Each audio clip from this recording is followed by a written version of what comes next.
আমি বলছি অনেক কথা শোনা যাচ্ছে, অনেক কিছু পাচ্ছি আমরা, ফলে নানা রকমের শঙ্কা আশঙ্কা, কি হবে কি হবে না এগুলো নিয়ে অনেক কথা আছে, গুজব আছে, অপতথ্য আছে, হয়তো তথ্য কিছু কিছুর মধ্যে আছে।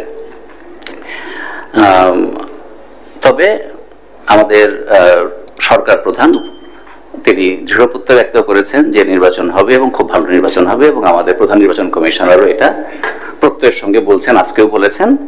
আমরা প্রত্যাশা করতে চাই যে নির্বাচনটা ভালো মতন হবে, এবং টিএন সেশনের কথা হাফিজ ভাই বললেন এবং হাসান হাফিজ ভাই এবং হাই ভাই বললেন। অ্যাকচুয়ালি একটা লোক কিভাবে করে একটা পুরো নির্বাচনটাকে একটা আদর্শ নির্বাচন হিসেবে উপস্থিত করতে পারেন, নির্বাচনী ব্যবস্থাটাকে মানুষের মতের প্রতিফলন হিসাবে, স্বচ্ছ প্রতিফলন হিসাবে দাঁড় করাতে পারেন একটা রাষ্ট্রের মধ্যে, এটা ওরা দেখিয়েছেন টিএন সেশন। আমি মনে করি এত রক্তের বিনিময়ে যখন নাকি আমরা সমস্ত মানুষ একটা স্বচ্ছ, অবাধ, স্বতঃস্ফূর্ত, আনন্দময় নির্বাচনের জন্য অপেক্ষা করছে, এবং তারা যে ধরনের সরকার পছন্দ করে সেরকম একটা সরকারের কিভাবে পৌঁছাতে পারে সেই সরকারের কাছে। যদি আমরা নির্বাচন কোনটা গণতন্ত্র, গণতন্ত্রের কতগুলা কি আছে, নির্বাচনী একমাত্র গণতন্ত্র কিনা, এগুলো নিয়ে অনেক তত্ত্ব কথা আছে, কিন্তু এটা তো সত্য যে নির্বাচনই হচ্ছে প্রবেশ পথ, এবং সেটাই আমাদের এখানে সবচাইতে গত 15 বছরে জাতি সেইটার মধ্যে যেতে পারেনি। এটা হচ্ছে বাস্তবতা। তো এখন আমি যা দেখতে পাচ্ছি এখানে কতগুলো, আমি 2-3টা পয়েন্ট বলি যেগুলো আমি দেখতে পাচ্ছি যে আমার মনে হয় যে আমাদের খুব নজর দেওয়া দরকার, যেগুলো অন্তরালে হয় কিন্তু নির্বাচনকে গভীরভাবে প্রভাবিত করে। একটা হচ্ছে যে এইবার নির্বাচনে যা বোঝা যাচ্ছে যে টাকা মানে অর্থ এবং বলের প্রয়োগ মারাত্মক হবে, এবং যেটা নাকি হাই ভাই বললেন যে আইন শৃঙ্খলা পরিস্থিতি, প্রতিষ্ঠানগুলো খুব দুর্বল, প্রশাসনের অবস্থা দুর্বল। এই অবস্থায় নিশ্চয়ই সেনাবাহিনী সহযোগিতা করবে, সেটা থাকবে, সেটা আমরা জানি, কিন্তু কতটুকু কি পরিমাণে কি হবে সেটা নিয়ে অনেক আশঙ্কা রয়ে গেছে। এবং আমরা দেখতে পাচ্ছি এরই মধ্যে আমরা যে খবর পাই যে দেশের নানা অঞ্চলের মধ্যে কোন কোন রাজনৈতিক দল ইতিমধ্যেই এগুলো শুরু করেছেন। আমার বক্তব্য হচ্ছে যে এই যে আন্ডারহ্যান্ড ডিলিং, প্রার্থিতা কেনা বেচা, এলাকাতে ভোট কেনা, এগুলোর ব্যাপারে নির্বাচন কমিশনার কি করতে পারবে এটা খুব গুরুত্বপূর্ণ। তারা কিভাবে করে তাদের কর্মপরিকল্পনা করছে, তারা এই জিনিসগুলো কিভাবে দেখবে। গত কোন নির্বাচনেই আমরা বলি যে আমরা হলফনামার কথা বলেছি, হলফনামাগুলো জমা পড়ে, সেখানে ট্যাক্সের ওই সার্টিফিকেটটা দেয়, ট্যাক্স রিটার্ন জমা দেওয়া হয় না, এবং সেটা যাচাই বাছাই হয় না। এবং এটা বহু মানে দুর্বৃত্তায়িত যে রাজনীতি, সেই রাজনীতির মধ্যে সবচেয়ে খারাপ লোকগুলো অনায়াসে এই ফাঁক দিয়ে নির্বাচনের মধ্যে ঢোকে, এবং তারা আইন পরিষদের মধ্যে ঢোকে, মানে আমাদের ইসের মধ্যে ঢুকে যায়, সংসদে ঢুকে যায়। এখানে নির্বাচন কমিশনের বড় দায়িত্ব আছে বলে মনে করি।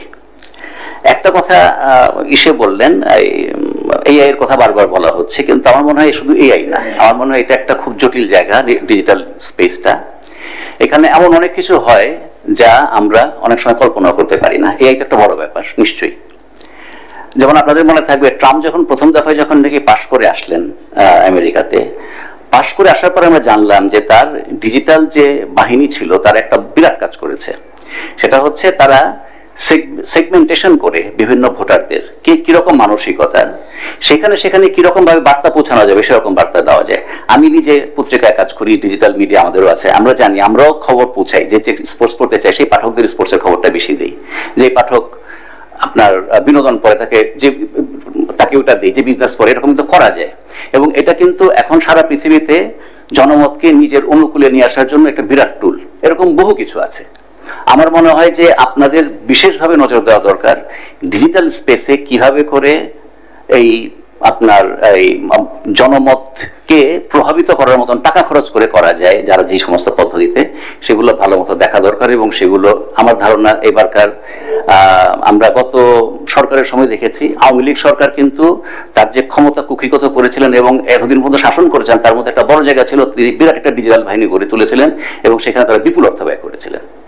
এটা কিন্তু যে কোনো জায়গাগুলো করা যায়। আমার মনে হয় সেটা এইবার নির্বাচনে ব্যাপকভাবে আমরা দেখবো। ইতিমধ্যে শুরু হয়েছে কিছু কিছু এআই দিয়ে, কিন্তু অন্যান্য কিছু তো শুরু হয়েছে কিনা আমরা জানি না। তারপর নির্বাচনী ব্যয়, এটা একটা বিরাট ব্যাপার।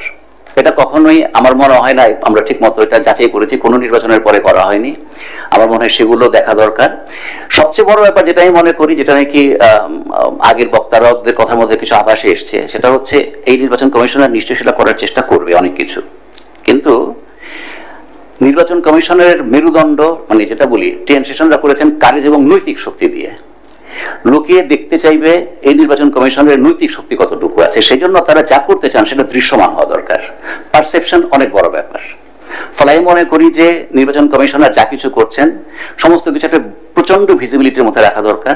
তাদের নৈতিক শক্তি এবং মেরুদণ্ডটা মানুষের সামনে প্রত্যক্ষ হওয়া দরকার, যাতে কোনো প্রার্থী যারা অন্যরকম পথে কিছু করতে চায়, এবং দুই একটা ক্ষেত্রে নজিরও স্থাপন করা দরকার যদি এরকম হয়, এবং সেটা বড় দলও যদি হয়, যে কোনো বড় দল। বাংলাদেশে এখন বড় দলের পরিমাণ কমেছে, একটা কোনো কম আছে, জানি না কি হবে সেটা। সেই হাসান ভাই প্রশ্ন তুলেছেন, খুবই সঙ্গত প্রসঙ্গ উত্থাপন করেছেন আওয়ামী লীগ নিয়ে, কিন্তু সেগুলো হওয়া দরকার, দৃশ্যমান হওয়া দরকার বলে মনে করি। আপাতত এই একটা কথা বলি, সেটা হচ্ছে হলফনামায় যে ট্যাক্স দেখার ব্যাপার, এটা কিন্তু আরপিওতে আছে যতটুকু আমি জানি, যদি ভুল না করে থাকি আরপিওতে আছে। ফলে কিন্তু আগের নির্বাচন কমিশনার গুলো কিন্তু সেটা উপেক্ষা করে গেছে। আমার মনে হয় যে এটা এবার শক্তভাবে দেখা উচিত, এবং নির্বাচনী ব্যয় সংক্রান্ত বিষয়গুলো সমস্ত কিছু প্রচারণা সমস্ত কিছু, মানে এখানে আপনাদেরকে মিডিয়া অনেক হেল্প করতে পারবে।